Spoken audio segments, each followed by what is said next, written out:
श्रीलक्ष्मी श्रीमहालक्ष्मी क्षीरसागर कन्यका उत्तिष्ठ हरिसम्प्रीते भक्तानां भाग्यदायिनी।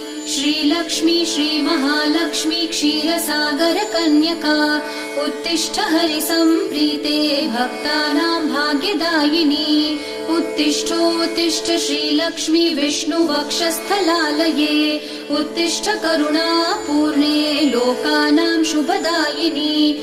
उत्तिष्ठोत्तिष्ठ श्रीलक्ष्मी विष्णुवक्षस्थलालये उत्तिष्ठ करुणापूर्णे लोकानां शुभदायिनी।